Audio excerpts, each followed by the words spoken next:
It's Thanksgiving week, and we are full on into Thanksgiving prep. If you're keeping up, I've been making some cake layers and that for some orders I've got, but now I'm ready to concentrate on getting ready for our family Thanksgiving. So I'm going to start that prep work today.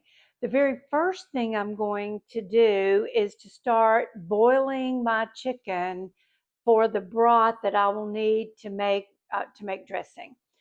I I used to back in the day. I would buy a whole hen because they're nice and fat. They give a good rich broth. We don't need that much dressing anymore.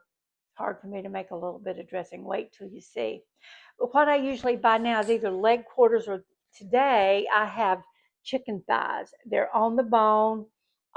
They've got the skin and the fat. I'm going to boil them that way till they're nice and tender and they've rendered all that good broth in the broth. So I've got these chicken thighs. Here they are. You can see they've got the skin, they've got a fat layer underneath. The bone is on there, which gives really good flavor. And I'm going to put those in a big soup pot with water in it. And I'm going to wash my hands because handling chicken, I think we need to wash our hands after. I'll be right back. All right. All right. Now, to that water with the chicken thighs, I'm going to add an onion. I've just cubed up an onion. That'll give that broth some good flavor. And the carrots that I had left over that wouldn't grate up from the carrot cake, I'm going to put those in. I always put in a couple of bay leaves. Need to order some bay leaves. They give good flavor. Salt and pepper.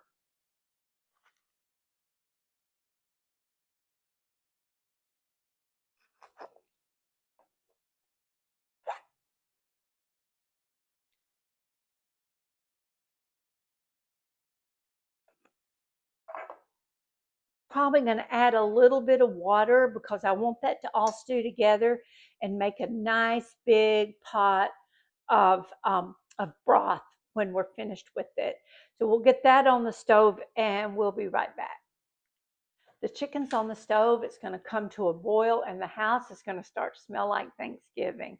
All of those smells and feelings and things that go with holidays with families are such wonderful memories.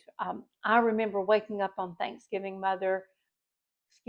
Thanksgiving morning, and my mother and dad would already be in the kitchen chopping celery and onions and arguing over how much sage to put in the dressing, and all of those things are part of my childhood memories that are very important to me. I've been watching videos over the last couple of weeks, and people have been making stuffing or dressing. We don't stuff anything in a turkey, it's done in a pan. So we call it dressing. The ways that it comes together are as different as there are families in this country. I make my dressing, it's a compilation of the way my mom and dad and grandmothers made theirs and the way my mother in law made hers. We kind of combine those. I use the word recipe loosely. There's really not a recipe. It's just how we pull it together. But we use a lot of the same components and we put things together. And we'll be going through that as that process happens over the next couple of days. The first thing I will do today is make a pan of good Southern cornbread. Put in the comments if you put cornbread in your dressing. And if you do, is your cornbread sweet or not? I'm from the South. We don't make our cornbread sweet. We use buttermilk and cornmeal mix, and it makes not sweet cornbread. And of course, has to be made in an iron skillet. This is not the dedicated cornbread iron skillet. It's too big. My daughter and I live here alone, and we don't need this much cornbread, but we will need this much cornbread for the dressing that we're going to make. My daughter-in-law loves cornbread, and she's asked for an extra pan of cornbread. So we're going to make the Sabrina and me cornbread pan for her. We'll make her some cornbread. She likes it. That makes me happy. So we'll be making another pan of cornbread for her. Maybe we won't make that till Thursday morning, so it'll be nice and warm. We want to make the cornbread for the dressing today, so that it's not completely fresh, so that will have been around a little bit. We also have some white bread and some wheat bread, and I'll show you all about that as we go along. Um, I'll show you this little gadget. I was spending a lot of money buying vegetable spray to spray my pans, and I bought this little thing on Amazon. What a surprise. Fill it with just regular vegetable oil. It will spray or it will pour. It's been a very convenient little piece of equipment. So I've sprayed these pans, let them get nice, and they're already cured, but I want to make sure they stay that way. The other things I'm going to work on today, I'll be making cranberry sauce. So I've got my cranberries. Such a complicated recipe, it tells how to do it on the back of the bag. So I'll be making cranberry sauce today. I'm also going to be baking up these sweet potatoes to bring out their sweet sugar, so that I can mash them up and make them into a sweet potato casserole. So that's the prep work I'm going to be doing today, to get ready for a big cooking day tomorrow. So if I have the components ready, there won't be quite so much work to do tomorrow. So hang out and wait for the next installment of Thanksgiving Prep. We're ready to make the cornbread. Let me just give you a disclaimer at the very, very beginning. There is not a recipe. It's just the way my mother made it, and I learned to make it that way.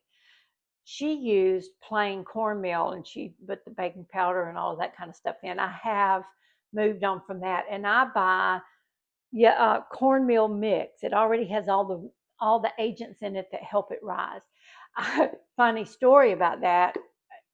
I just thought that was easy. You just went and got it at the store when I lived in Alabama.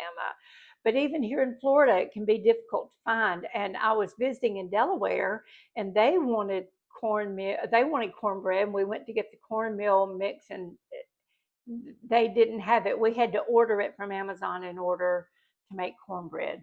So be grateful for what you can get. It's kind of the same with buttermilk. Buttermilk was always in such plentiful supply, but it's not easy to find when people don't use it as often as we do in the South.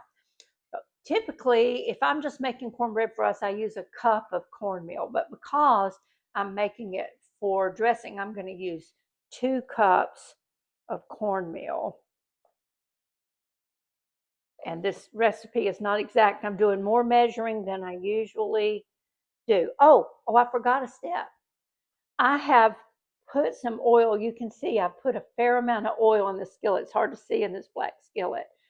We're going to turn the oven on 450 degrees and put this skillet in there so that the oil in the skillet get hot before we put the cornbread in. So I'm going to go get this installed in the oven. 1 minute. Okay, the skillet's in the oven, and the oven is preheating. I like to leave it in there the whole time the oven is preheating, so it gets really good and hot. When I pull that skillet, and I don't know if I'll be able to tell you about this because it's kind of intense at the moment. When I pull that skillet out of the oven, I'll pour some of that hot grease in the cornbread mix, stir it in, and then put it back in the skillet and bake. Gives it the crunchiest crust on the outside. Sometimes my mother would even take a little bit of cornmeal and sprinkle it in that hot grease, and it gave it even a crispier crunch. Sometimes I do that, but I haven't. I'm not going to do it today for dressing. Okay, I'm going to put 2 whole eggs in here. They come next.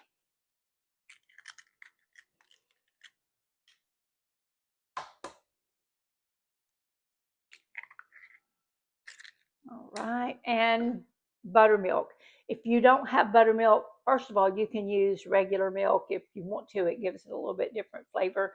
But if you want the buttermilk flavor and you don't have buttermilk, you can sour milk with a tablespoon of vinegar or lemon juice. Just stir it in and let it sit for a minute, and it'll sour that milk, and it'll give it the same flavor.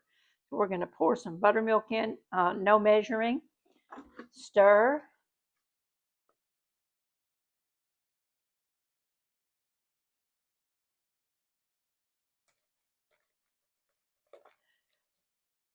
A little more buttermilk.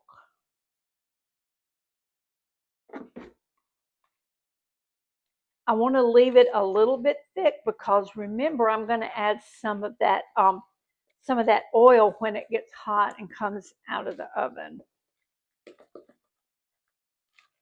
Maybe just another little drop.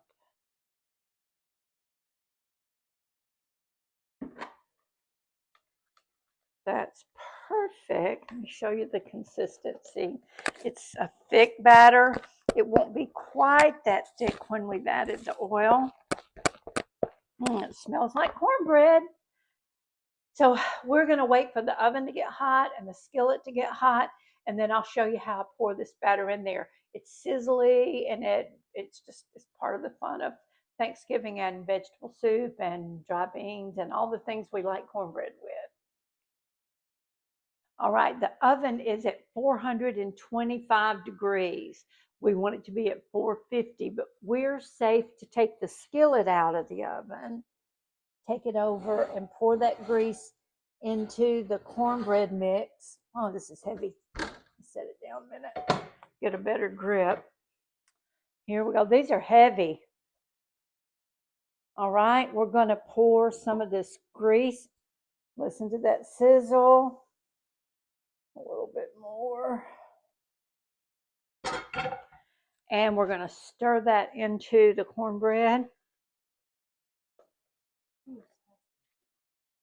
And then we're going to pour it into the skillet. All right.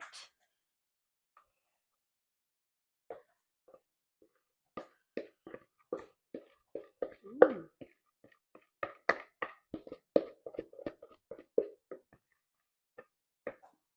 Spread that out to the edge.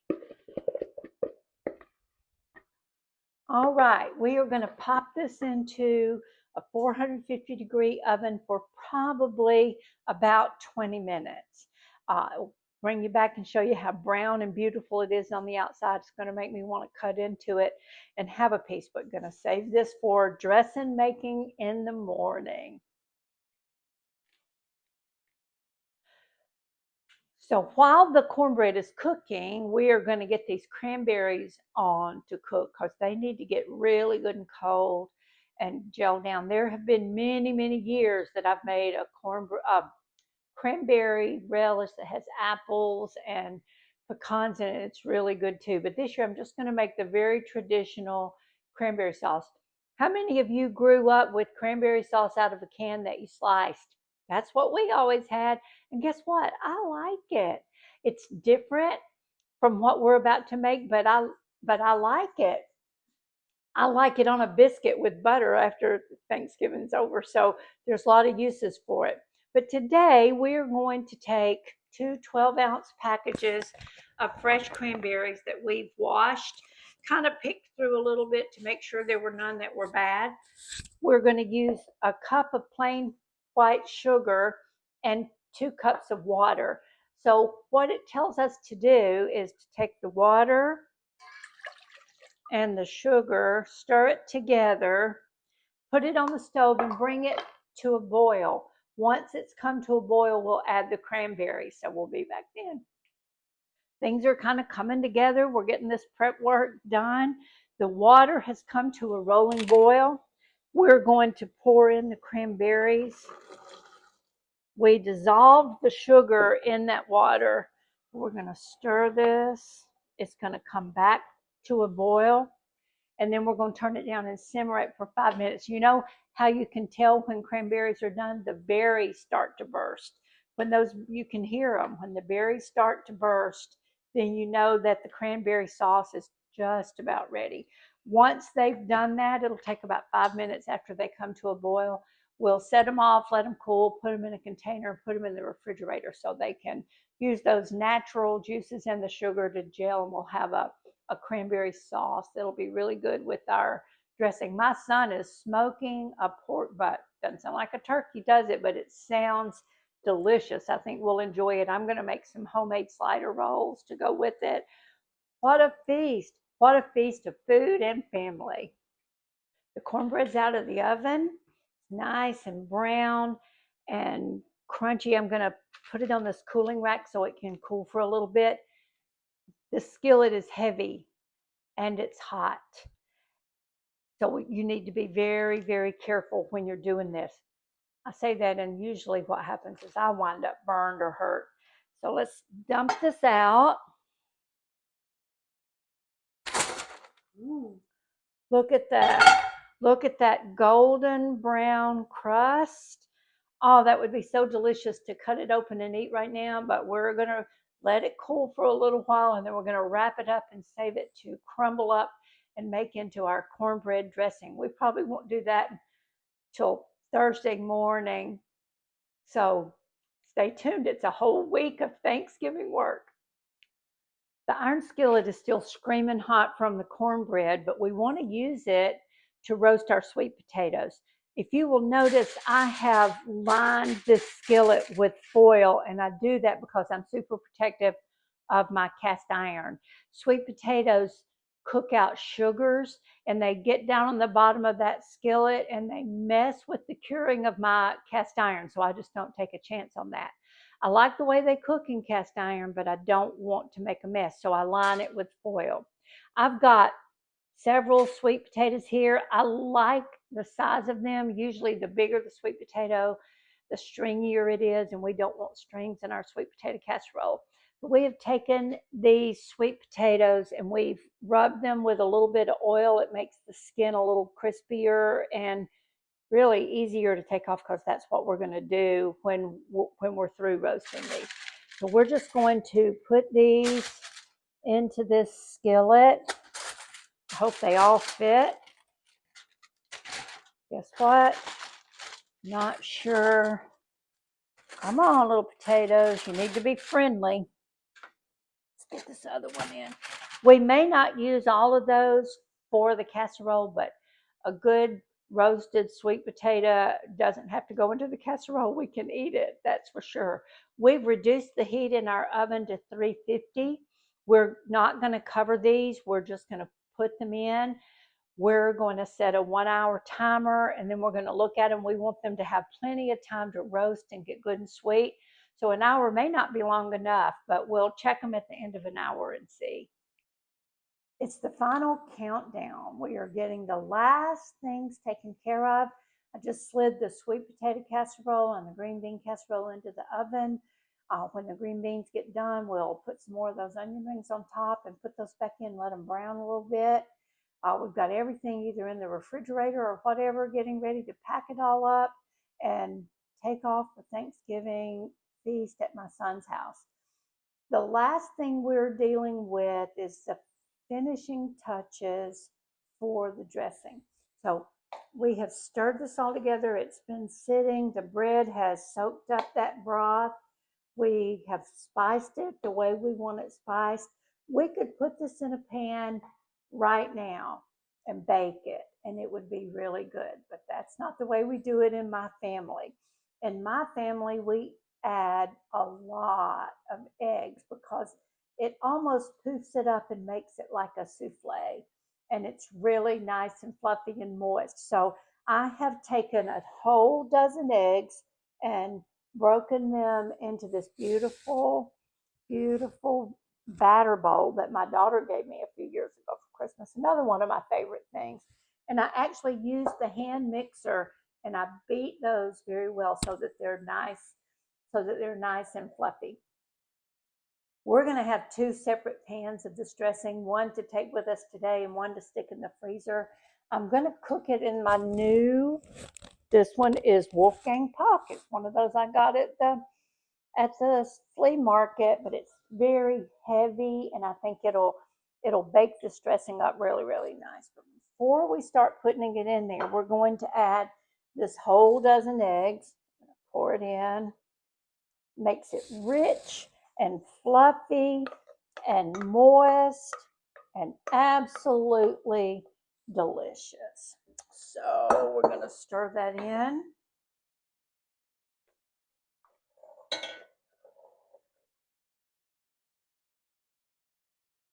We can't fill the pan completely full because the eggs make this puff up just a little bit and it will boil over. So we'll fill it almost completely full, but we'll leave a little bit of space at the top. We're going to get this all panned up, and I'll show you. We're going to keep doing this until I have that done. But then when everything is cooked, as cooked as it's going to be before we leave, we'll kind of set everything out and give you one final look at everything we're doing for our Thanksgiving. I hope you're doing wonderful, wonderful, fun things with your family for Thanksgiving too. All right, we've got this all stirred together. It's too heavy for me to lift and pour, so we're going to use a cup, and we're going to start spooning it into this pan. Oh,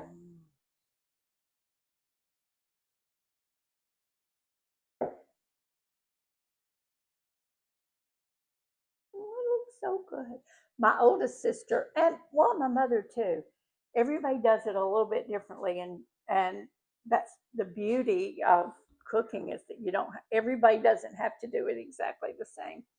Um, when my sister and my mother cooked the chicken, they would boil the chicken just like I did.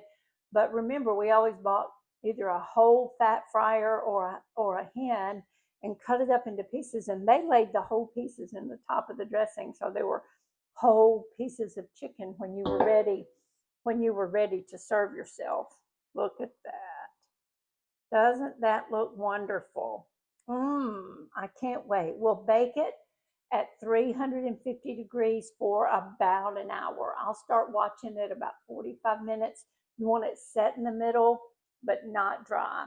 So that's that. Let's see. I think the rest of this will go in this other pan. Let's see if we can slide that over. Pour it in. Look at that. Look at that. It's perfect. So we have dressing for today and dressing for another day, maybe lots of days. We'll see. If that one will go in the freezer, because we won't want it again for, like tomorrow or anything. We'll probably have leftovers from this. So I hope you're having a very, very happy Turkey Day. And I'll be back in a little while to show you all our finished products. And as we start to pack the car and get on our way. See you again in a few.